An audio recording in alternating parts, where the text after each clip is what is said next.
Alors Paul, bienvenue. Donc vous êtes le secrétaire général de l'OPPBTB. Je me suis dit, je vais essayer de le dire sans faute, mais j'ai pas réussi. Voilà, donc c'est l'organisme professionnel de prévention du bâtiment et des travaux publics. En tout cas, bienvenue.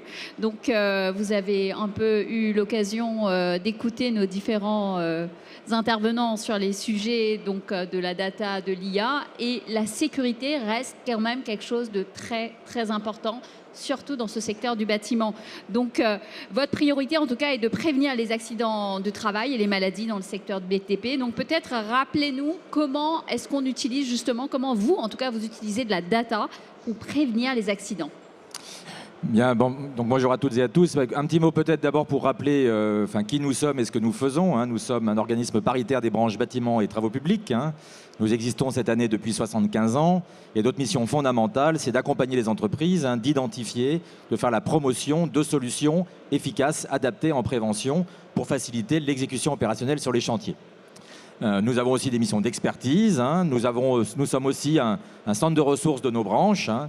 Et récemment, l'épisode Covid a montré aussi l'intérêt d'un tel outil, parce que ça a permis finalement à nos branches bâtiments et travaux publics d'avoir d'abord des directives uniques, claires, rapides, et finalement des guides sur comment agir sur les chantiers qui ont permis au BTP globalement d'être la branche qui a repris l'activité le plus vite.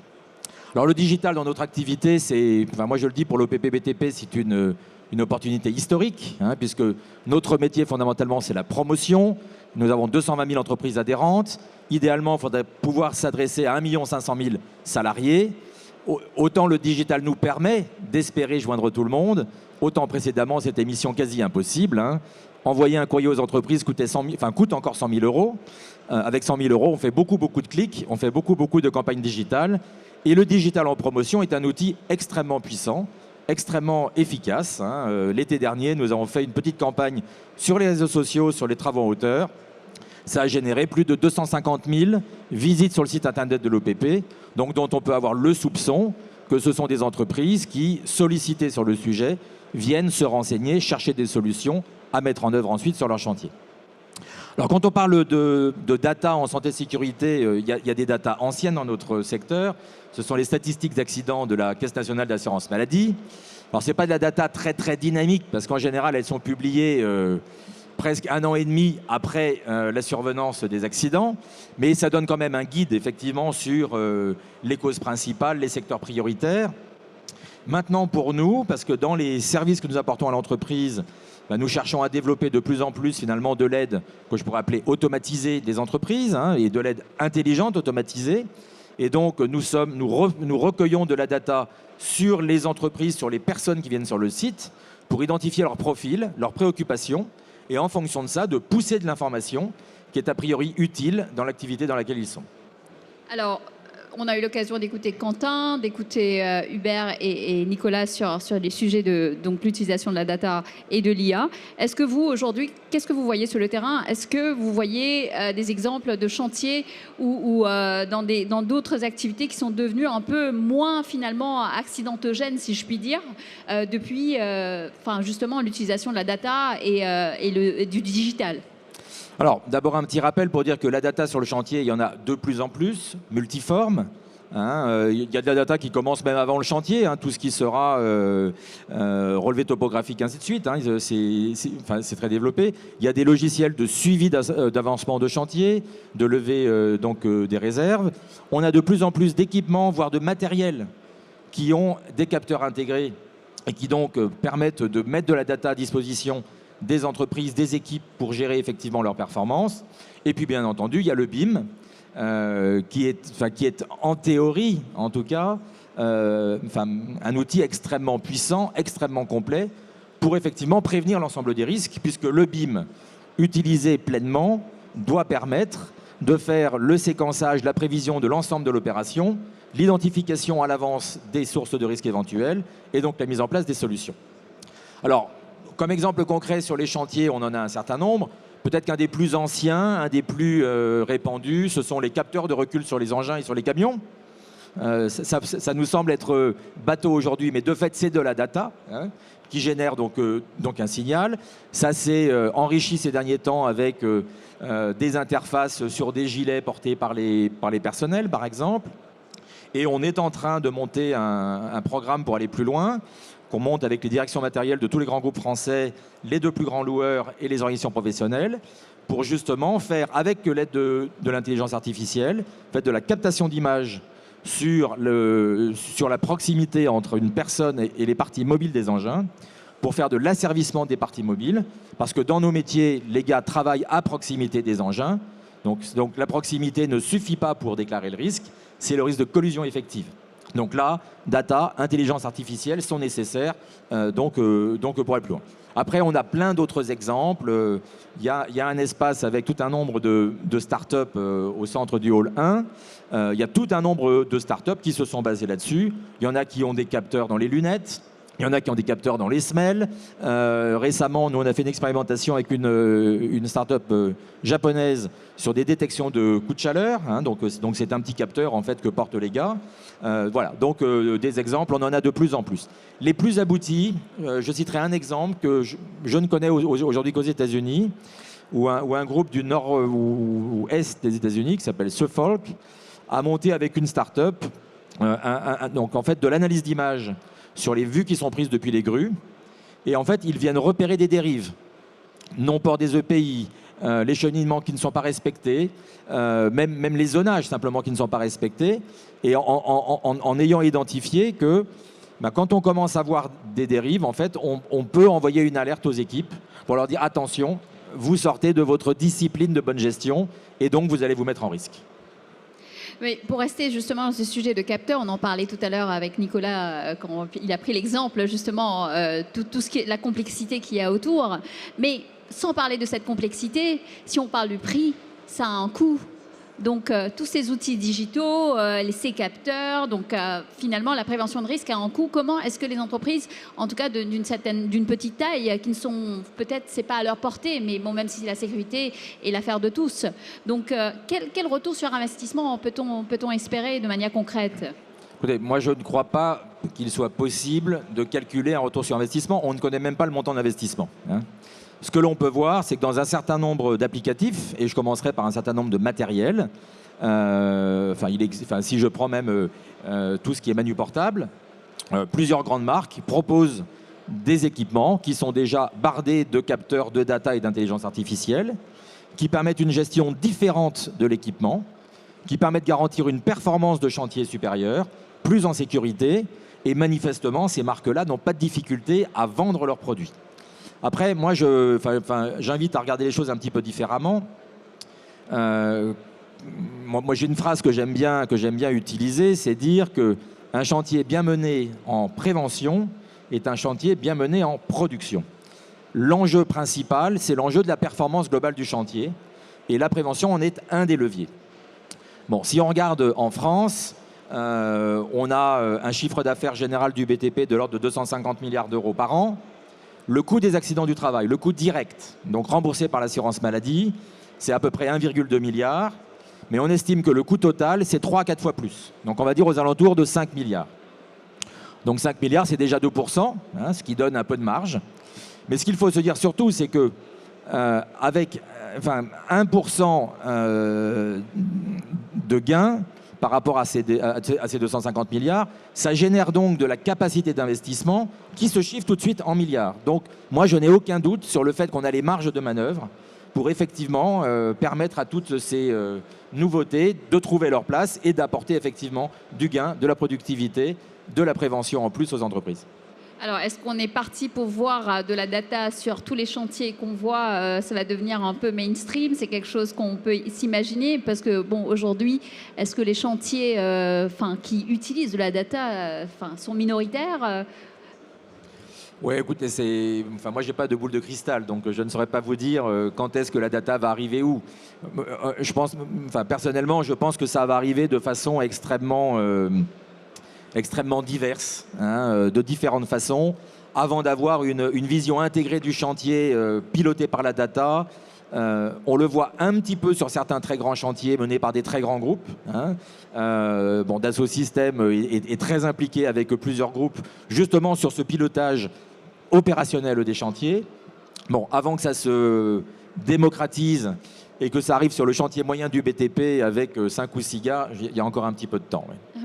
Donc, vous, aujourd'hui, vous avez cette mission justement de faire connaître, au-delà des sujets de la sécurité, donc la santé et tout ça. Donc, vous, avec vos membres, comment ça se passe? Vous leur en parlez? Vous pouvez peut-être nous expliquer comment...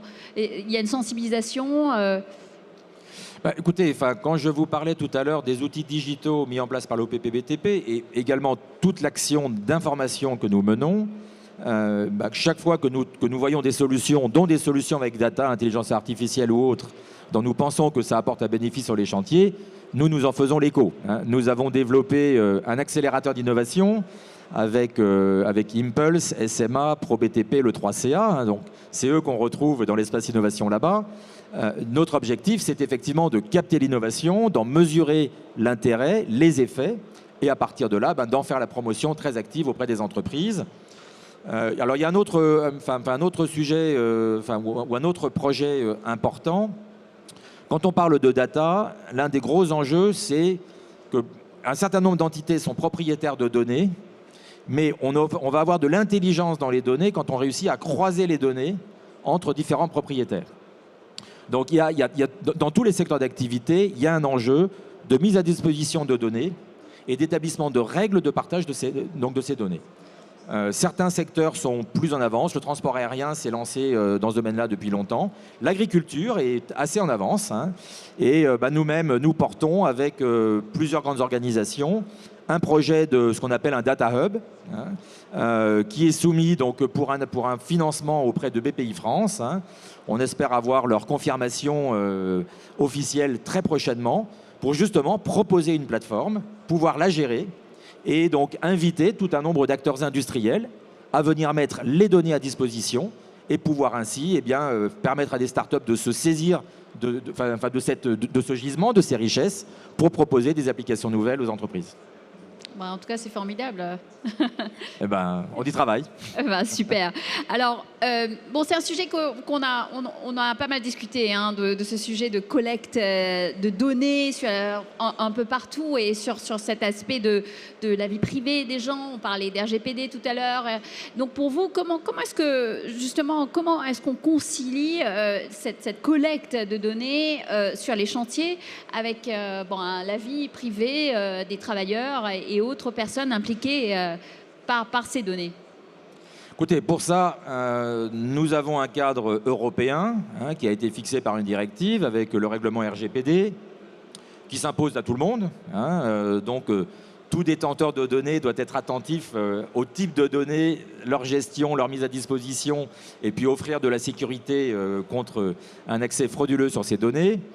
Alors, le sujet n'est pas nouveau non plus, et sachant qu'on est aussi dans des données là, qui touchent au domaine social, je prendrai l'exemple des outils de gestion de flotte. Il existe depuis déjà un certain nombre d'années des outils avec capteurs installés sur les véhicules qui permettent d'avoir de l'optimisation de gestion des déplacements, de l'entretien, mais ça permettrait aussi, ça permet d'ailleurs aux chefs d'entreprise d'avoir une visualisation en direct de la localisation des véhicules et donc des personnes qui sont dedans. Donc il y a déjà un risque de flicage ou autre. La loi française nous offre un guide pour cela. Dans certains cas, effectivement, ce type d'outil dans le sein de l'entreprise demande des accords avec les instances représentatives du personnel. C'est un outil de régulation et qui est une régulation collective puisque ça se fait par accord. Et dans d'autres cas, c'est le cadre général de la loi qui s'impose à nous sur le partage ou non des données qui sont recueillies. Et surtout, dans de très nombreux cas, c'est la question de l'anonymisation des données. Je profiterai pour dire un petit mot. Quelque part, c'est un souhait que je formule. En France, nous recueillons énormément de données de santé des salariés. Il y a les visites dans les services de santé au travail, où les médecins médecins ou infirmières recueillent énormément d'informations. Ces informations-là, si on les croise correctement avec les données d'activité, les types d'entreprises, ainsi de suite, ça nous générerait une capacité d'analyse fine des expositions, des conséquences et donc d'être meilleur en prévention qui seraient très importantes. Bon. Aujourd'hui, le cadre n'existe pas pour une utilisation collective de ce type de données. Hein. Même tout à l'heure, je parlais des données de l'assurance maladie. Les données de l'assurance maladie ne sont pas en accès libre. Je dirais même que l'accès à ces données est extrêmement réglementé. Hein. C'est la loi qui détermine un très petit nombre d'acteurs qui ont accès à ces données. Et pourtant, dans tous ces secteurs-là, avec une gestion respectueuse, bien sûr, du droit de la personne, nous aurions des capacités pour mieux gérer, mieux piloter l'ensemble de la prévention et de la performance au sens large dans la construction, pour aller beaucoup plus loin. Je vais donner un petit exemple. Moi, je rêve depuis longtemps de pouvoir croiser les données d'assurance, de l'assurance maladie, avec les données des assureurs sur les responsabilités civiles chantiers et les décennales. L'enjeu est de montrer, parce que nous sommes tous convaincus, les grands groupes le sont également à partir de l'expérience propre, nous sommes tous convaincus de la corrélation entre la bonne gestion en prévention d'un chantier et la bonne gestion opérationnelle. Coût, qualité, délai. On a besoin de pousser cette démonstration plus loin, et si on pouvait accéder à ces données-là et les croiser, ça permettrait d'apporter des argumentaires complémentaires pour conforter chaque chef d'entreprise, chaque salarié, que quand il pense à la prévention en priorité, il remplit ses objectifs de production en priorité aussi. Alors, quels sont les freins aujourd'hui qui nous empêchent justement de le faire ? Aujourd'hui, ils sont de différentes natures. On a eu une réforme des services de santé au travail récemment qui n'a pas mis la question des données comme une priorité. Hein, donc, je dirais aujourd'hui, il manque l'impulsion pour qu'il y ait un réveil collectif et à nouveau autour de données qui restent quand même très sensibles. Hein, c'est pas pour rien que l'histoire de l'hôpital de Corbeil-Essonnes fait autant parler. C'est parce que les données de santé sont sensibles et que s'il n'y a pas un cadre législatif, réglementaire qui se met en place, c'est difficile d'avancer sur le sujet. Justement, il y avait la réforme de la santé, justement, depuis mars. Donc, ça peut aider aussi à amplifier un peu... Écoutez, non, à nouveau, non, parce que je dirais les questions de data dans la réforme sont abordées sous deux façons. Alors, il y a d'une part une obligation nouvelle qui est faite aux entreprises de conservation du document unique pendant 40 ans, ce qui veut dire qu'on va quand même là enregistrer de la donnée a priori sous une forme qui la rendra exploitable 40 ans plus tard. Hein. Mais bon, il est un petit peu tôt pour dire quelles seront les conséquences pratiques parce qu'on ne connaît pas encore les conditions opérationnelles de mise en œuvre de cette obligation. Et puis, il y a certes une invitation qui est faite aux services de santé au travail d'avancer ensemble sur la gestion des données, mais la façon dont c'est formulé aujourd'hui nous incite à être patients avant d'avoir des résultats. Oui, on va suivre ça avec beaucoup d'attention. Il nous reste 2-3 minutes. Peut-être si vous avez des questions dans la salle, on va pouvoir en prendre si vous le voulez bien, Paul. Mais juste peut-être une dernière chose. Est-ce que justement le lien entre la prévention et la performance économique, vous le voyez, hein, vous travaillez avec pas mal d'acteurs, donc quelquefois c'est difficile de l'expliquer, hein, le lien entre la prévention, on va dire la prévention ça coûte du temps, de l'énergie, de l'argent, et finalement si on peut prouver que justement qu'il y a un vrai lien et que c'est corrélé, et ça va peut-être encourager plus les entrepreneurs à faire de la prévention, même si ça coûte quand même de l'énergie et du temps et de l'argent. Écoutez, je rappellerai ce qui est un petit peu déjà de l'histoire ancienne, mais quand l'OPP avait commencé à travailler justement sur le lien, sur ce qu'on appelait à l'époque la dimension économique de la prévention, donc la question c'était de réussir à chiffrer l'impact, le coût d'abord et l'impact surtout des actions de prévention. Et à l'époque, nous avions travaillé avec une petite trentaine d'entreprises. Dans la moitié d'entre elles à peu près, on avait dû mettre en place les outils de la comptabilité analytique pour pouvoir effectivement rentrer dans cette logique de calcul de coûts. Qui dit comptabilité analytique, calcul des coûts, dit data. Ce que l'on constate aujourd'hui, c'est que pour beaucoup de petites entreprises, voire un certain nombre d'entreprises moyennes, le suivi précis des coûts laisse encore à désirer. Il peut être porté plus loin pour avoir une meilleure connaissance effectivement du coût individuel de chaque activité et de sa rentabilité. Et avoir la connaissance des coûts, ça permet de passer globalement d'un discours où on dit la prévention ça coûte, parce qu'on ne voit que le prix d'achat. À un discours, on dit la prévention, ça rapporte, parce qu'on est capable de mesurer le retour sur investissement. Et donc tout ça, c'est de la donnée à savoir retirer du chantier pour pouvoir maîtriser les éléments opérationnels. Merci Paul. Je ne sais pas si nous avons des questions, des personnes qui sont dans la salle qui aimeraient poser des questions à Paul. N'hésitez pas. En tout cas, peut-être juste un dernier élément. On parle de prévention intégrée au métier aujourd'hui, surtout dans le secteur de la construction. Peut-être un petit mot là-dessus et on conclut. Très bien. Mais écoutez, la prévention intégrée, pour nous, c'est deux choses. Il y a d'abord ce que les anglo-saxons appellent safe by design. C'est-à-dire que ce soit finalement un objet à construire, ça peut se faire à travers le BIM, que ce soit les matériels utilisés, que ce soit les méthodes constructives utilisées. C'est s'assurer que les éléments finalement techniques et d'organisation sont intégrés.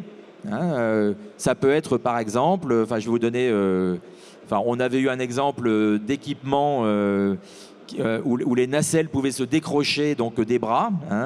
Safe by design, c'était ajouter ce que les Japonais appelleront des mécanismes pokayoke, qui font que si le mécanisme n'est pas en place, l'appareil ne fonctionne pas. Si le mécanisme est en place, l'appareil fonctionne et il fonctionne obligatoirement en sécurité.